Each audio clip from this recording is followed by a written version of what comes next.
नमस्कार दोस्तों, मैं डॉक्टर योगेश व्यास।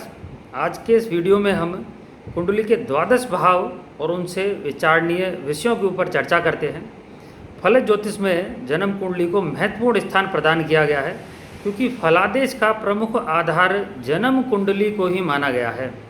जन्म कुंडली में विद्यमान 12 भाव और उन 12 भावों में अवस्थित 9 ग्रहों की अवस्थाओं के माध्यम से ही जातक के जीवन की विभिन्न घटनाओं के विषय में जाना जाता है। कुंडली का प्रत्येक भाव अपने आप में महत्वपूर्ण होता है। तो आज के इस वीडियो में हम कुंडली के प्रत्येक भाव से जानने वाले प्रमुख विषयों या प्रमुख प्रश्नों के विषय में चर्चा करते हैं। मित्रों, हमारे जीवन में बहुत सारे प्रश्न होते हैं और हम उन सभी प्रश्नों के जवाब हमारी कुंडली के 12 घर व उनमें विद्यमान ग्रहों की स्थिति के द्वारा जान सकते हैं। इस वीडियो के माध्यम से आप जानेंगे कि कुंडली के किस घर से हमारे जीवन के किस महत्वपूर्ण प्रश्न का संबंध जुड़ा रहता है। हम अपनी कुंडली के इन 12 ग्रहों से हमारे किन प्रमुख प्रश्नों के उत्तर जान सकते हैं, आइए देखते हैं।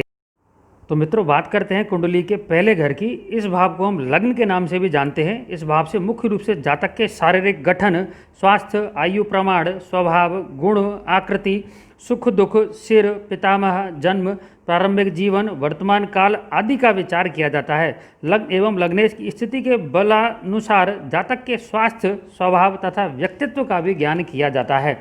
अब बात करते हैं कुंडली के दूसरे घर की। इसको धन भाव भी कहा जाता है। इस धन भाव से धन संग्रह, कोष, पारिवारिक सुख, मित्र, विद्या, खाद्य पदार्थ, वस्त्र, मुख, दाहिनी आँख, नाक, वाणी, स्वर संगीत आदि कला, विद्वता, लेखन कला, अर्जित धन, संपत्ति, सुवर्ण आदि धातुओं का क्रय विक्रय आदि का विचार किया जाता है।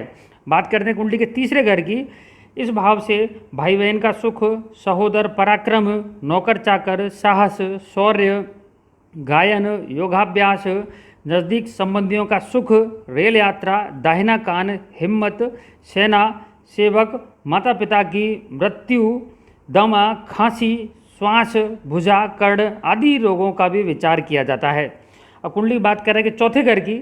इस चौथे घर से सुख दुख का, माता, स्थायी संपत्ति का, मकान, जायदाद, भूमि, सवारी, सुख, चौपाए, मित्र, बंधु बांधव, परोपकार के काम, गृह, खेत, तालाब, पानी, नदी, बाग बगीचा, मामा, ससुर, नानी, हृदय आदि के रोग, गृहस्थ जीवन में सौख्य का विचार भी इसी चौथे भाव से किया जाता है।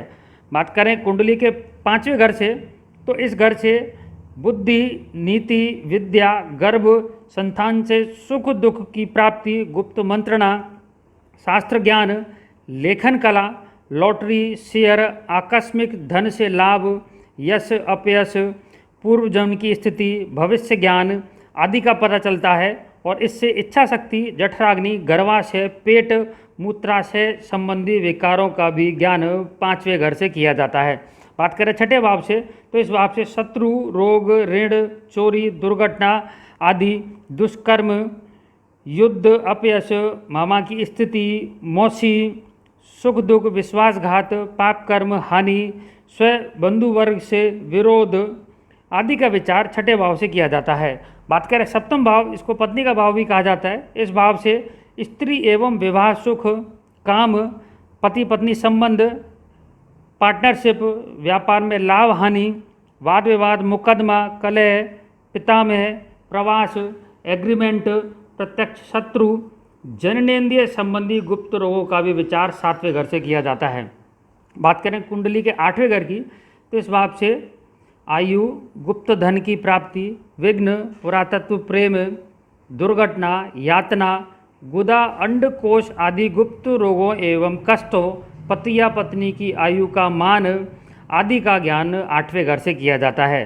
बात करें नवम भाव की, तो इस भाव से मानसिक वृत्ति, धर्म, दान, शील, पुण्य, तीर्थयात्रा, विद्या, भाग्योदय, मंत्र सिद्धि, बड़े भाई, पौत्र, बहनोई, यश, कीर्ति, मंदिर, गुरुद्वारा आदि धार्मिक स्थलों के विषय में नवम भाव से जानकारी प्राप्त होती है। बात करें कुंडली के 10वें घर की, तो इस भाव को केंद्र एवं कर्म भाव भी कहा जाता है। इस भाव से पिता का सुख दुख, आजीविका, राज्य प्रतिष्ठा, पदोन्नति, नौकरी, व्यापार, अपना व्यवसाय, नेतृत्व, सरकार, सास, जीविका का साधन एवं घुटनों आदि में विकार को दशम भाव से देखा जाता है। बात करें एकादश भाव यानी कि 11वें घर की, तो इस भाव से लाभ, आय, भाई, मित्र, जामाता यानी कि जवाई, ऐश्वर्य, संपत्ति, मोटर, वाहन, सुख, कुटुंबियों का सुख, गुप्त धन, बड़ा भाई, बड़ी बहन, दायां कान, मांगलिक कार्य, ऐश्वर्य की वस्तुएं, द्वितीय पत्नी एवं पिंडलियों का विचार भी 11वें घर से किया जाता है। बात करें अंतिम 12वें घर की, तो इसको व्यय स्थान भी कहा जाता है। इस भाव से धन हानि, खर्च, दान, दंड, व्यसन, रोग, शत्रु पक्ष से हानि, बाहरी स्थानों से संबंध, नेत्र पीड़ा, फिजूल खर्ची, जेल आदि, कर्ज, षड्यंत्र, मोक्ष, धोखा, राजकीय संकट, शरीर में पांव एवं तलुओं आदि का विचार 12वें घर से किया जाता है। ज्योतिष संबंधी किसी भी समस्या के समाधान हेतु आप हमारे जयपुर कार्यालय पर या ऑनलाइन हमारी वेबसाइट astrologeryogesh.com पर या दूसरी वेबसाइट jyotishinjaipur.com पर या हमारे ब्लॉग ग्रहों के गोचर.com पर या व्हाट्सएप नंबर 8696743637 पर संपर्क कर सकते हैं। ऐसे ही ज्योतिष विषयक महत्वपूर्ण वीडियो देखने के लिए आप हमारे चैनल को लाइक करें, सब्सक्राइब करें। धन्यवाद।